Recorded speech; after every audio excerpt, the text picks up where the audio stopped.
When we talk about quantum machine learning, we are stepping into a domain where two already complex fields intersect: quantum computing and machine learning. Each of them on its own requires a substantial conceptual shift from classical thinking. Combined, they require us to be precise about what is genuinely new, what is speculative, what is mathematically elegant but physically impractical, and what might eventually provide real computational advantages. Let's begin from the foundations. Classical machine learning operates on classical bits. Data is represented as arrays of numbers, typically floating point values, stored in memory and manipulated by deterministic or stochastic algorithms running on classical hardware. Even when we use probabilistic models, the underlying hardware is classical. Every state in memory is well defined at any moment. Quantum computing operates on quantum bits, or qubits. A classical bit is either 0 or 1. A qubit can be in a superposition of 0 and 1, described by a complex-valued linear combination of basis states. If we write a qubit state formally, it is alpha times the state 0 plus beta times the state 1, where alpha and beta are complex amplitudes and their squared magnitudes sum to 1. Measurement collapses this superposition into either 0 or 1 with probabilities determined by those amplitudes. The important point is that the state space of a quantum system grows exponentially with the number of qubits. If you have n classical bits, you have 1 of 2 to the power n possible states at any time. If you have n qubits, the system is described by 2 to the power n complex amplitudes simultaneously. This does not mean you can read out 2 to the power n numbers. Measurement gives you only one outcome per run. But the internal state evolution during computation takes place in this exponentially large Hilbert space. Quantum machine learning asks a central question: can we use quantum mechanical effects, such as superposition, entanglement, and interference, to accelerate machine learning tasks or enable new forms of learning that are infeasible classically? To reason about this, we need to understand the computational model of quantum computing. In the circuit model, which is the most common abstraction, computation proceeds by initializing qubits into a known state, usually all zeros, applying a sequence of quantum gates, and finally measuring some of the qubits. Quantum gates are unitary transformations. They are linear operations that preserve the norm of the quantum state vector. Common single qubit gates include rotations around the x, y, or z axes of the block sphere. Multi-qubit gates, such as the controlled NOT gate, introduce entanglement. Entanglement is a uniquely quantum phenomenon where the joint state of two qubits cannot be factored into independent states of each qubit. In entangled states, the measurement outcome of one qubit is correlated with the other in a way that cannot be explained by classical correlations alone. Now, how do we bring data into a quantum system?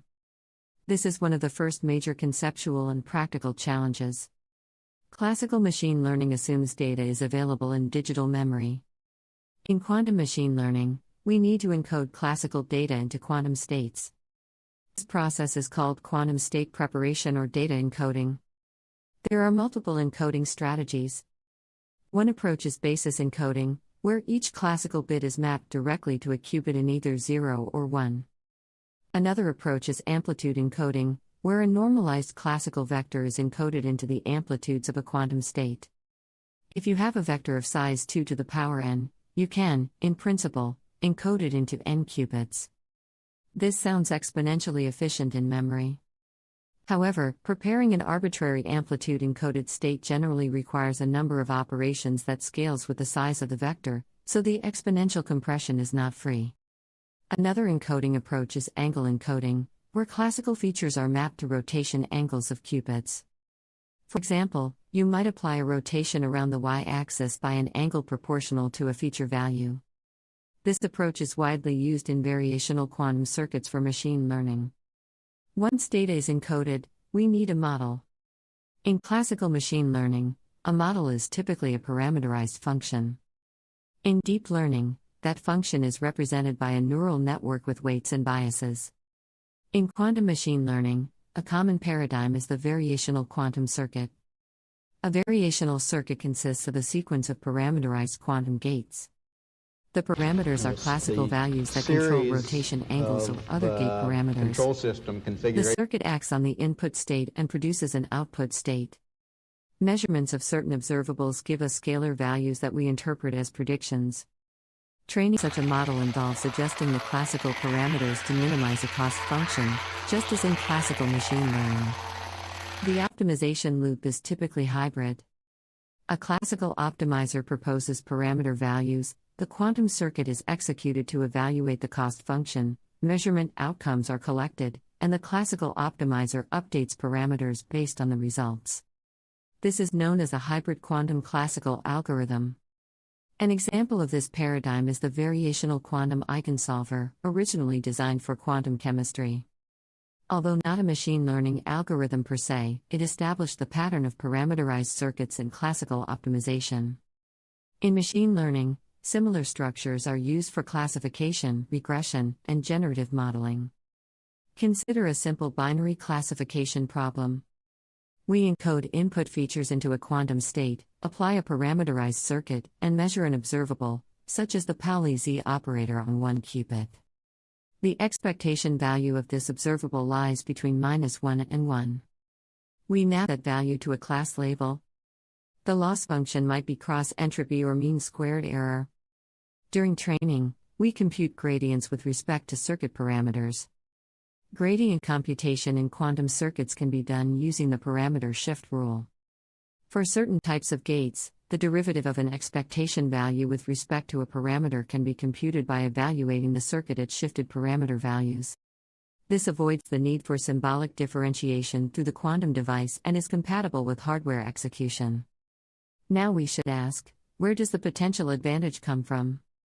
Why would a variational quantum circuit outperform a classical neural network? One argument is that quantum circuits can represent certain functions more efficiently than classical circuits. There are theoretical results showing that some quantum circuits generate probability distributions that are hard to simulate classically under certain complexity assumptions.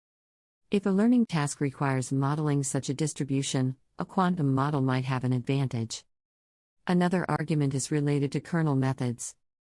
In classical machine learning, kernel methods implicitly map data into high-dimensional feature spaces and perform linear operations there. The quantum kernel approach defines a feature map implemented by a quantum circuit. The inner product between two quantum states can be estimated using interference techniques. If the induced feature space is classically intractable to compute, this might give a quantum advantage. However, these arguments come with caveats. First, the overhead of data encoding can eliminate the advantage. If you need to load large classical datasets into a quantum device repeatedly, the cost may dominate. Second, noise in current quantum hardware, often referred to as noisy intermediate-scale quantum devices, limits circuit depth and fidelity. Third, many quantum models can be efficiently simulated for small numbers of qubits, which is the regime we are currently in. This brings us to the distinction between theoretical quantum machine learning and practical quantum machine learning. Theoretical proposals often assume fault-tolerant quantum computers with thousands or millions of logical qubits. Such machines would use quantum error correction to suppress decoherence and gate errors. In that regime, algorithms like quantum linear system solvers could be used as subroutines in machine learning pipelines. For example, there are quantum algorithms for solving linear systems of equations that, under certain conditions, have logarithmic dependence on the dimension of the system. Many machine learning algorithms, such as least squares regression, involve solving linear systems. In theory, a quantum linear solver could accelerate these tasks. But the assumptions include efficient state preparation and readout, which are non-trivial. If you find this video exciting, please like, subscribe, and turn on notifications. See you in the next AI for Beginners educational video.